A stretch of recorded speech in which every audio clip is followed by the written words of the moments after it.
The phone rang on a quiet Tuesday evening, exactly 3 weeks before Christmas. "Elena, sweetheart, we need to talk about the holidays." I recognized my mother's voice immediately. Soft. Careful. The tone she used when she was about to deliver news she knew would hurt. I closed my laptop, pushing aside the Q4 revenue projections glowing on my screen. "What's wrong?" I asked. "Nothing is wrong, exactly," she said quickly. "It's just that your cousin Natalie is hosting Christmas this year at her new house. And her husband, Victor, well, he has some concerns." I stayed silent. Silence usually made people say more. "Victor is doing very well for himself," Mom continued. "Senior Vice President at Aureon Analytics. He's worried about the atmosphere."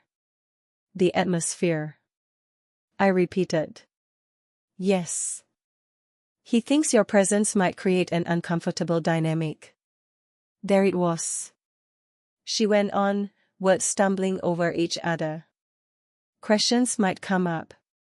About your work. About why you're still, struggling. Natalie thinks it might be better if you skip this year. Just until you're back on your feet."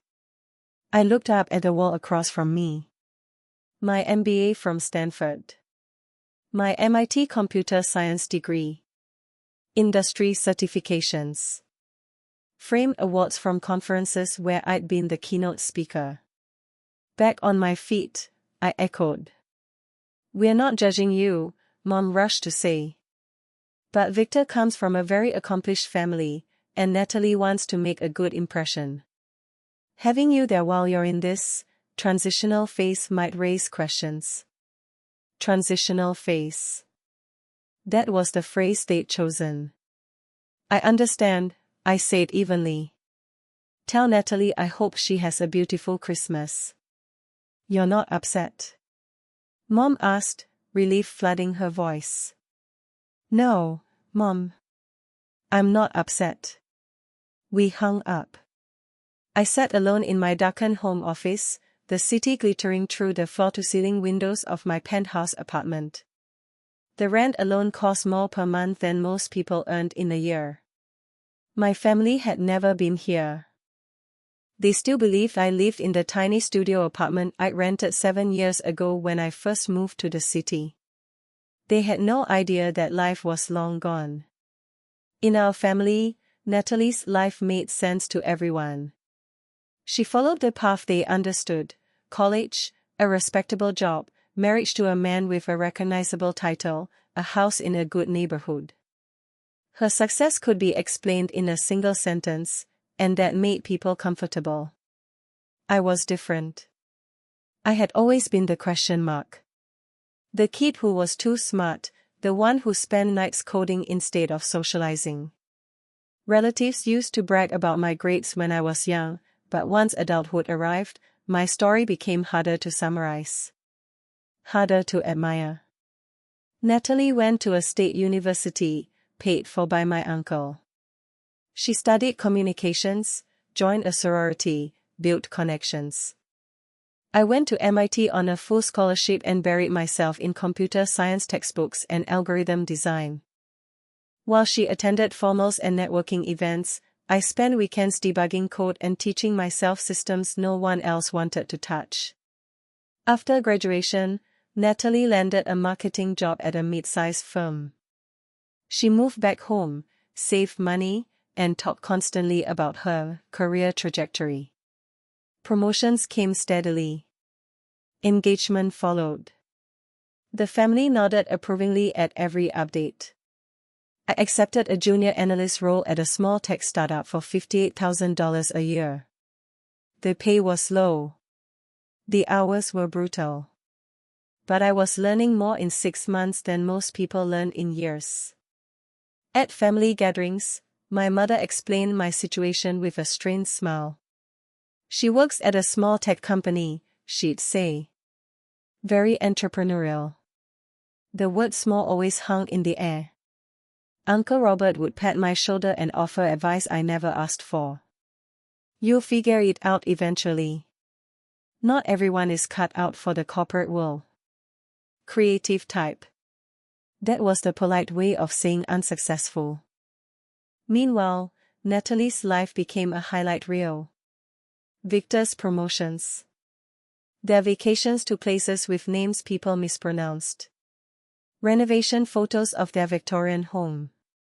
My parents beamed with pride as if Natalie's achievements were family trophies. No one asked what I was building. No one asked why I stayed at that startup longer than expected. No one questioned how I paid my bills or why I never complained about money. They had already decided who I was, and correcting them felt pointless. What they didn't know, what I never told them, was that 2 years into their analyst job, I noticed something no one else seemed to see. A massive gap. Companies were drowning in data but starving for understanding. And I had an idea that would change everything. The gap was impossible to ignore once I saw it.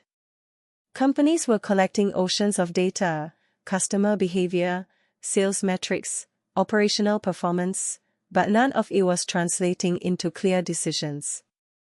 Analytics teams produced thick reports that executives skimmed once and never opened again. Insights were buried in spreadsheets, inaccessible to the people who actually needed them. I started small. On nights and weekends, after my startup job, I began consulting quietly. One contract. Then another. I helped companies turn raw data into strategies their leadership teams could actually understand. I built tools, frameworks, and models that spoke in plain language instead of technical jargon. One client turned into 5. 5 turned into 20. Soon, I wasn't just consulting, I was building something bigger. Investors started paying attention. They saw what I saw. The future didn't belong to companies with the most data. It belonged to the ones who could make data useful. Together, we launched Aureon Insights. I own 68% of the company. The first year, we brought in $3.4 million in revenue. The second year, $11.8 million. By year 3, we crossed $40 million. This year, we were on track to exceed $120 million. We opened offices in 4 cities. We hired 200 employees, engineers, strategists, designers, analysts. We signed contracts with 16 Fortune 500 companies. Executives flew in from across the country to sit in our conference rooms and ask how we did it. And my family still thought I was figuring things out. I kept my 2 lives carefully separated. When I visited family, I drove an old, used sedan I'd kept for years. I wore plain clothes from department stores. I described my work vaguely: consulting, tech projects, helping companies with data. Whenever someone asked too many questions, I changed the subject. No one pushed back. They already had a story that made sense to them. At Thanksgiving, Uncle Robert would ask, "Still at that startup?" "Something like that," I'd reply. Natalie would dominate the conversation with stories about Victor's work at Aureon Analytics, new clients, board meetings, industry conferences. My parents listened with admiration, nodding along. I ate my turkey in silence, thinking about the acquisition proposal sitting unread in my inbox, an offer that valued my company at nearly $400 million. I wasn't hiding out of shame. I was protecting something fragile and real. And then, 3 months before Christmas, fate decided to test that decision. 3 months before Christmas, my head of mergers and acquisitions, Clara Vance, walked into my office with a tablet in hand and a look I'd come to recognize. "We've identified a strong acquisition target," she said, taking a seat across from me. "Solid reputation. Stable client base. but technologically stagnant. I glanced at the name on her screen. Aureon Analytics. I raised an eyebrow. Natalie's company. Yes, Clara said carefully. They've plateaued. Growth has slowed. Their top talent is leaving for more innovative firms. They're exactly the kind of organization we're good at modernizing. She wasn't wrong. Acquiring mid-sized firms, upgrading their technology, and integrating them into Aureon insights had become our specialty. We didn't destroy companies, we rebuilt them. The numbers work, Clara continued. Their board is open to discussions. I nodded slowly. Proceed. What I didn't say was that Aureon Analytics employed my cousin's husband. Negotiations moved quickly. Calls turned into meetings. Data rooms opened. Financials were analyzed.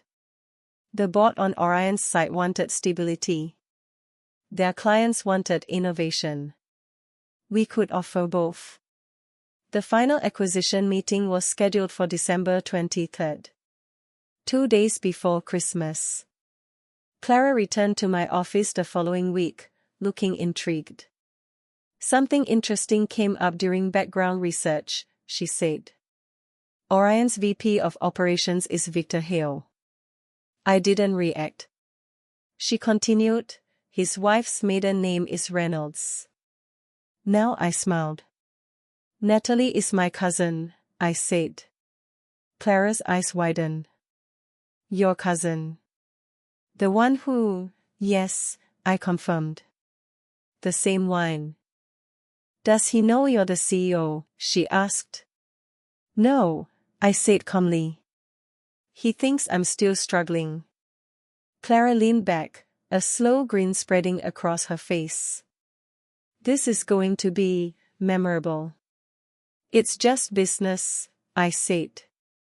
His performance in negotiations will determine his future role.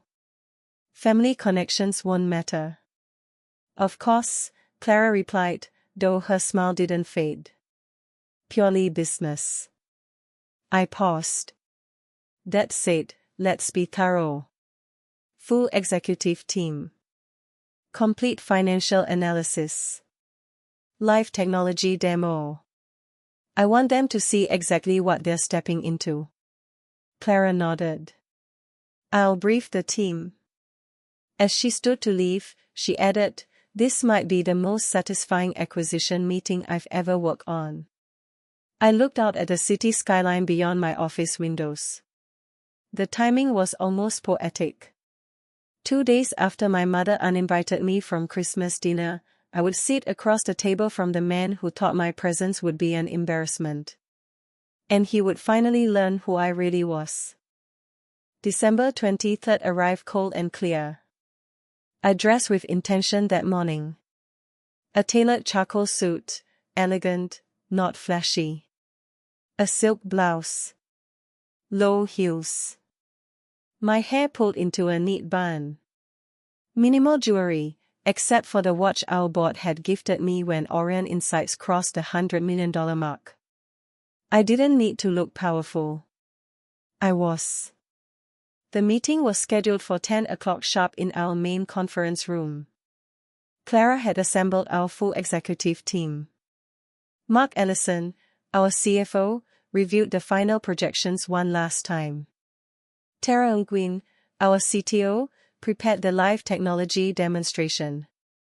Ethan Brooks, our general counsel, organized the acquisition documents. At 9:58, my assistant's voice came over the intercom. Aureon Analytics team is in the lobby. 5 people. Send them up, I said. The room fell quiet as we took our seats. Leather portfolios lined the table.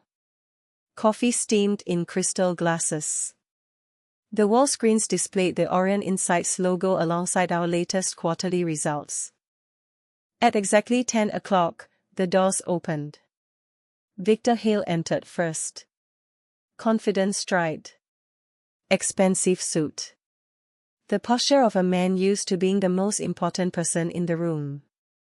His eyes scanned the table, past Mark, past Tara, past Ethan, past Clara, until they landed on me at the head of the table.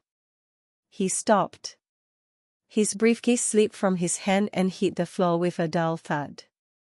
"Good morning, Victor," I said evenly. "Thank you for coming. Please, have a seat." His face cycled through confusion, recognition, disbelief, and finally something close to fear. "Ava," he whispered. "It's Miss Reynolds in this setting," Clara said smoothly. "Welcome to Aureon Insights." Victor's colleagues looked at him, puzzled.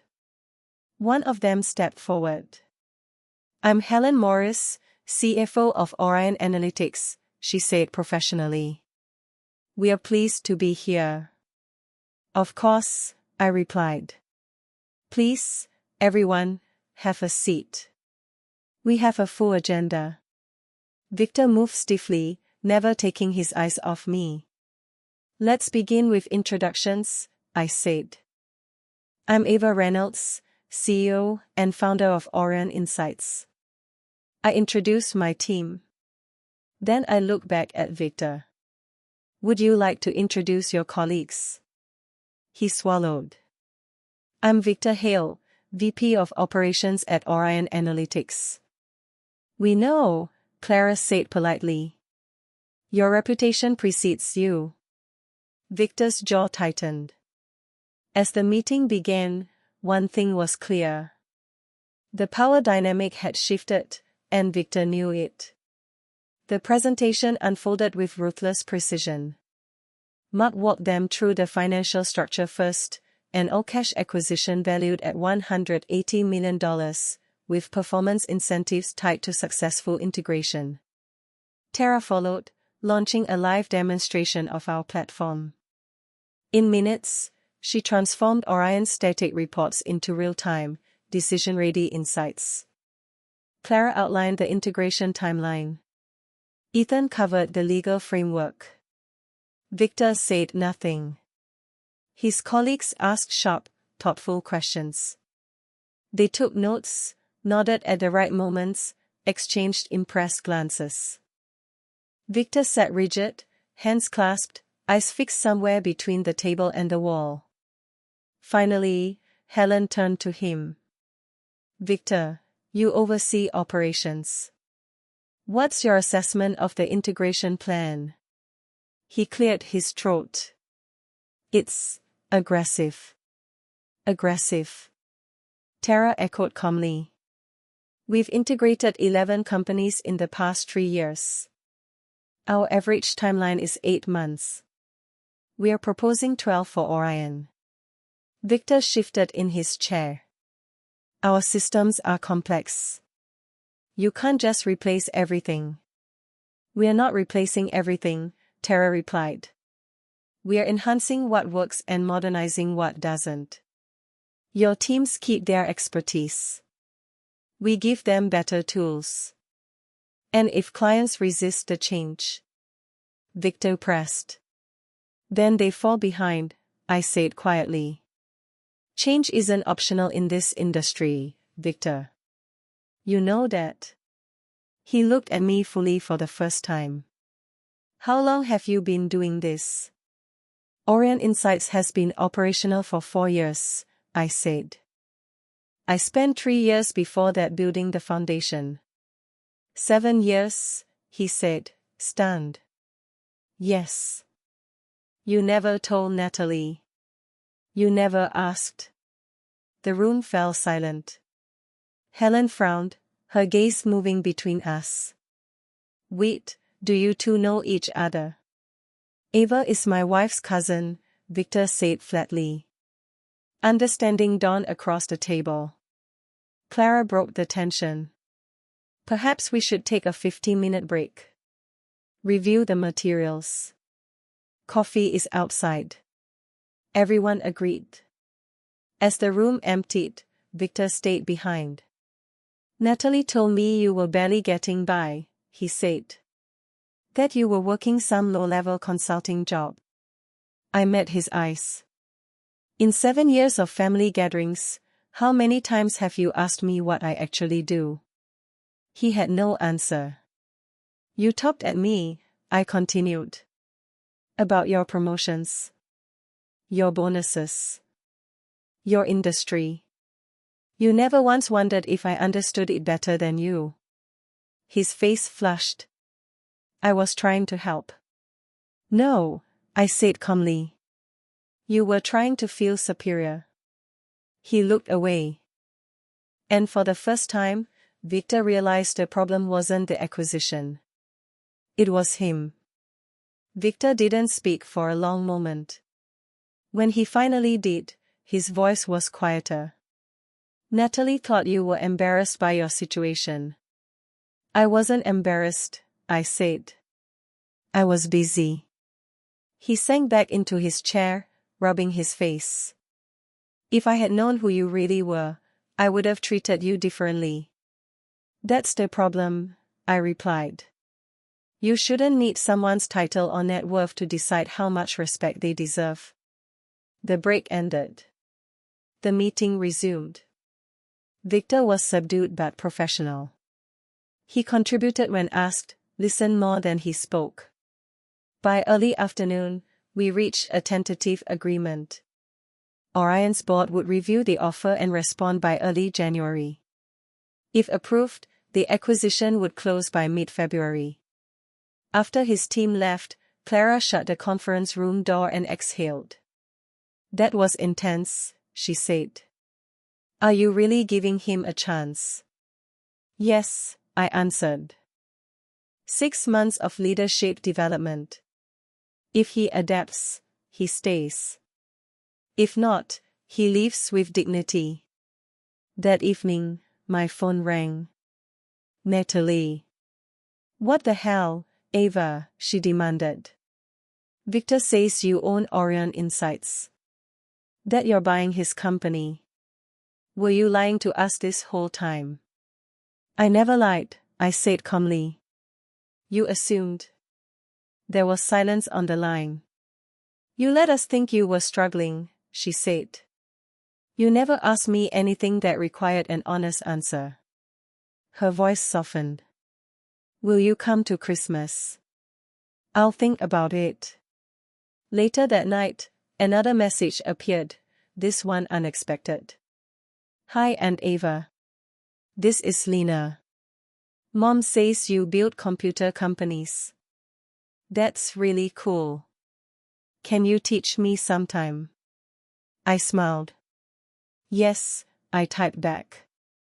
After the holidays. Christmas morning, I made my decision. I arrived at Natalie's house just before 6. Not in the old car, but in the truth. We hugged, awkward but real. No speeches. No performance apologies. Lena ran to me, eyes bright, full of curiosity. In that moment, I understood something important. This wasn't about revenge. It wasn't about proving anyone wrong. It was about choosing honesty on my terms, and teaching the next generation that success didn't have to be loud to be real. As snow began to fall outside, I realized I hadn't lost anything by staying quiet all those years. I'd gained control. And that was the most powerful gift of all. Christmas tree sparkles.